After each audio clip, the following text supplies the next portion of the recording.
محترم سامعین و ناظرین، please subscribe my channel, like and share and comment and press bell icon button for more videos and more information about history and Islam. بسم اللہ الرحمن الرحیم. السلام علیکم ورحمۃ اللہ وبرکاتہ. سامعین و ناظرین، ایک نئی ویڈیو کے ساتھ آپ کی خدمت میں حاضر ہیں. آج کی ویڈیو کا موضوع بہت ہی دلچسپ،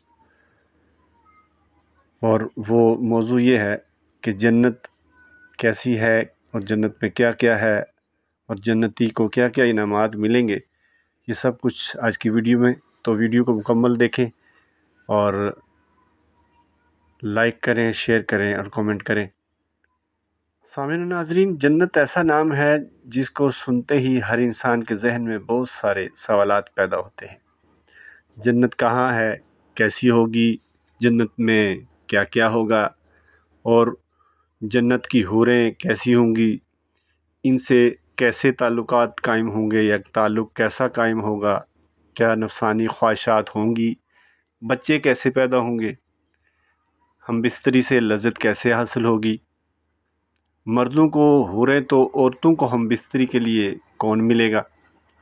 حضرت ابو ہریرہ رضی اللہ تعالی عنہ سے مروی ہے کہ ہم نے رسول اکرم صلی اللہ علیہ وآلہ وسلم سے عرض کیا، اے اللہ کے رسول صلی اللہ علیہ وآلہ وسلم، ہم کو جنت کے بارے میں بتائیے گا. تو حضرت محمد صلی اللہ علیہ وآلہ وسلم نے ارشاد فرمایا، جنت کی زمین سفید اور مٹی زعفران سے بنائی گئی ہے، اور اس میں سونے اور چاندی کی اینٹیں، جن کو مشک بھرے گارے اور موتیوں کی کنکریوں سے لگایا گیا ہے. محترم سامعین و ناظرین، حدیث پاک میں حضرت محمد صلی اللہ علیہ وآلہ وسلم کا فرمان ہے کہ جنت میں سب سے کم تر جنتی کو 80,000 نوکر اور 70 یا 72 حوروں سے نوازا جائے گا. آپ صلی اللہ علیہ وآلہ وسلم نے فرمایا کہ جنت کی حور اتنی خوبصورت ہے کہ اگر وہ حور آسمان سے زمین کی طرف نگاہ کرے تو ساری زمین نور سے بھر جائے اور ہر طرف خوشبو ہی خوشبو پھیل جائے گی. نبی کریم صلی اللہ علیہ وآلہ وسلم نے فرمایا کہ حور کے سر کا دوپٹہ دنیا و مافیہ سے بہتر ہے.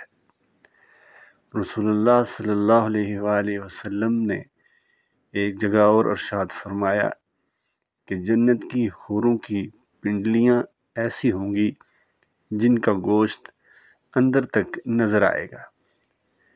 حضرت انس رضی اللہ تعالی عنہ سے مروی ہے کہ رسول اللہ صلی اللہ علیہ وآلہ وسلم نے فرمایا کہ جبرائیل نے مجھے بتایا ہے کہ جب جنتی آدمی حور کے پاس جائے گا تو حور اس کا استقبال کرے گی.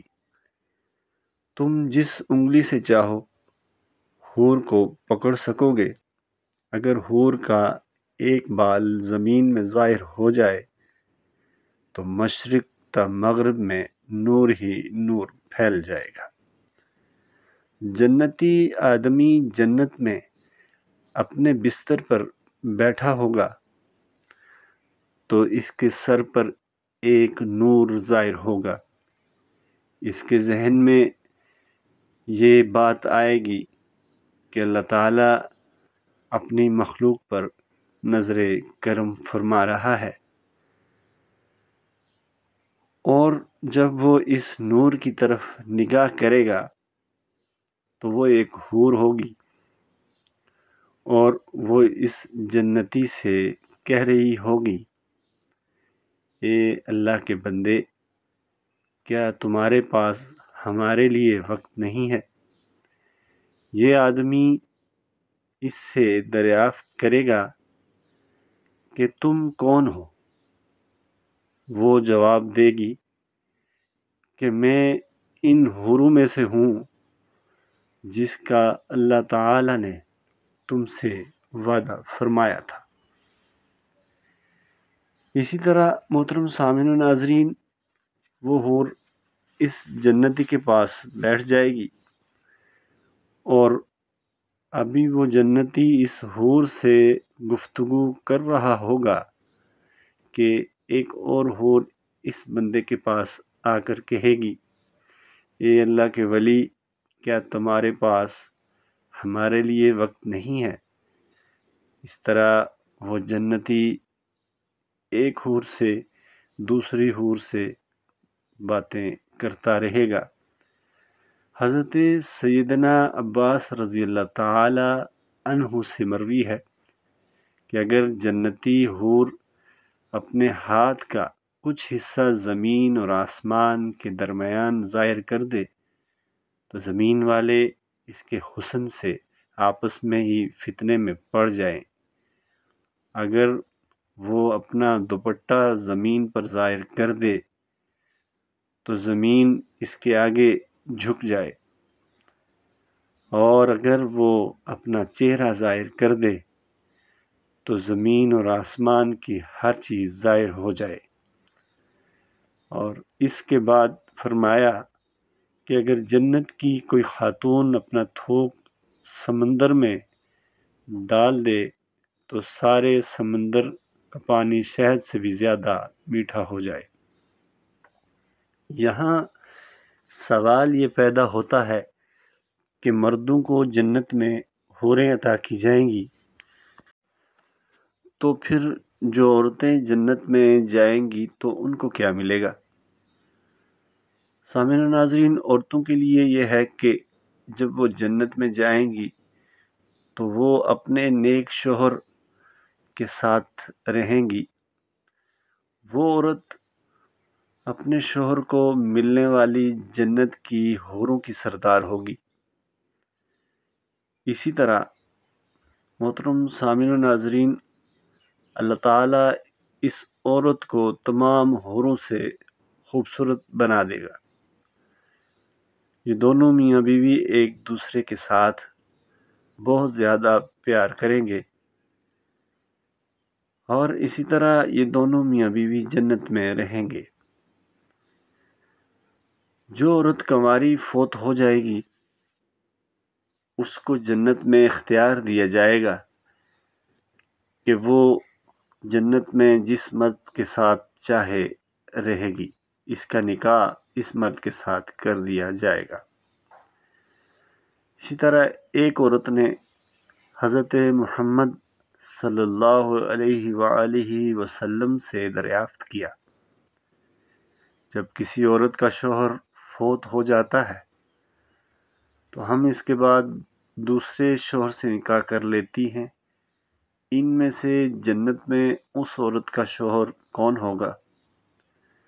تو پیارے نبی حضرت محمد مصطفیٰ صلی اللہ علیہ وآلہ وسلم نے فرمایا، عورت جس مرد کے ساتھ چاہے گی جنت میں رہ سکے گی، یعنی ان دونوں میں سے جس کے ساتھ چاہے گی وہ رہ سکے گی، اللہ تعالیٰ اس کو یہ اختیار دیں گے۔ اسی طرح حضرت ام سلمہ رضی اللہ تعالی عنہا سے روایت ہے، آپ رضی اللہ نے حضرت محمد مصطفیٰ صلی اللہ علیہ وآلہ وسلم سے عرض کیا، یا رسول اللہ صلی اللہ علیہ وآلہ وسلم، مجھے یہ بتائیں کہ جنت کی حور بہتر ہے کہ دنیا کی نیک عورت بہتر ہے؟ تو پیارے نبی صلی اللہ علیہ وآلہ وسلم نے فرمایا کہ دنیا والی عورت کو جنت والی عورت پر فضیلت حاصل ہوگی، اسی طرح بالکل جس طرح باہر والے کپڑے کو اندر والے کپڑے پر حاصل ہوتی ہے۔ ایک بار ایک یہودی اللہ تعالیٰ کے نبی صلی اللہ علیہ وآلہ وسلم کی بارگاہ میں حاضر ہو کر کہنے لگا، یا رسول اللہ صلی اللہ علیہ وآلہ وسلم، جنت میں لوگ کھائیں گے پیئیں گے۔ حضرت محمد صلی اللہ علیہ وآلہ وسلم نے فرمایا کہ جنت میں آدمی 100 آدمیوں کے برابر کھانا کھائے گا، یعنی کہ اس کو 100 آدمیوں کے برابر کھانا پیش کیا جائے گا، اس کو 100 مردوں کے برابر ہم بستری کی طاقت عطا کی جائے گی۔ تو یہودی نے ایک اور سوال کیا کہ جب کوئی مرد یا عورت جنت میں کھائیں گے پیئیں گے، اس کو جنت میں قضائے حاجت کی ضرورت تو پیش آئے گی۔ اس پر نبی اکرم صلی اللہ علیہ وآلہ وسلم نے فرمایا کہ جنتیوں کی حاجت اس کے پسینے کے راستے خارج ہو جائے گی، ان کے پسینے سے مشک کی طرح خوشبو آئے گی۔ جنت میں انسان جو کچھ کھائے گا اس کو وہ عطا کیا جائے گا، اور جو چاہے گا اس کو وہ ملے گا۔ ایک روایت میں ہے کہ مرد اپنا ہاتھ اس حور کی کمر پر رکھے گا تو سامنے طرف سے سینہ کی طرف کپڑے اور گوشت کے اندر سے اپنا ہاتھ دیکھ لے گا۔ مزے کی بات یہ ہے کہ مرد جب بھی حور سے صحبت کرنے جائے گا تو اسے ہر بار حور کنواری ہی ملے گی، یعنی کہ اس حور کو وہ کنواری ہی پائے گا، لیکن اس ہم بستری سے کسی کو کوئی تکلیف نہ ہوگی، نہ کوئی رطوبت نہ خون کا اخراج ہوگا۔ مرد اپنی حور کے جسم کو ویسا ہی پائے گا جیسا وہ چاہے گا۔ امام احمد بن حنبل رحمۃ اللہ نے حدیث میں حضرت ابوذر زمین اکیلی رضی اللہ تعالی عنہ سے روایت کی ہے کہ حضور اکرم صلی اللہ علیہ وآلہ وسلم نے فرمایا، نیک مرد اور نیک عورتیں جنت میں ایسے ہی لذت پائیں گی جیسے تم دنیا میں لذت پاتے ہو اور وہ تم سے لذت حاصل کرتی ہیں۔ اگر کوئی مومن جنت میں یہ خواہش کرے گا کہ اس کی اولاد پیدا ہو تو اللہ پاک اس کی یہ خواہش بھی پوری فرما دے گا، کیونکہ جنت میں جنتی کی کوئی بھی ایسی خواہش نہ ہوگی جسے پورا نہ کیا جائے۔ اس بارے میں ترمذی شریف کی حدیث نمبر 2563 پیش کی جاتی ہے۔ حضرت ابو سعید خدری رضی اللہ تعالی عنہ سے روایت ہے کہ رسول اللہ صلی اللہ علیہ وآلہ وسلم نے پاک ارشاد فرمایا، مومن جنت میں جب اولاد چاہے گا تو حمل، زچگی اور پیدائش اسی وقت ہو جائے گی جیسے وہ چاہے گا۔ حدیث میں لفظ استعمال ہوا ہے کہ جیسے وہ چاہے گا، مطلب یہ ہے کہ لڑکا اور لڑکی جو جنتی جیسے چاہے گا ویسا ہی پیدا ہوگا۔ حدیث سے یہ بھی ثابت ہوتا ہے کہ جنت کی اولاد دنیاوی اولاد کی طرح نہ ہوگی، بلکہ یہ سارا مرحلہ ایک ہی لمحے میں مکمل ہو جائے گا۔ اور چونکہ جنت میں چھوٹے بچے نہ ہوں گے تو اس لیے بچہ پیدا ہوتے ہی 33 سال کا کڑیل جوان بن جائے گا۔ اللہ تعالیٰ سے دعا ہے کہ اللہ تعالیٰ ہمیں بھی جنت الفردوس میں جگہ عطا فرمائے۔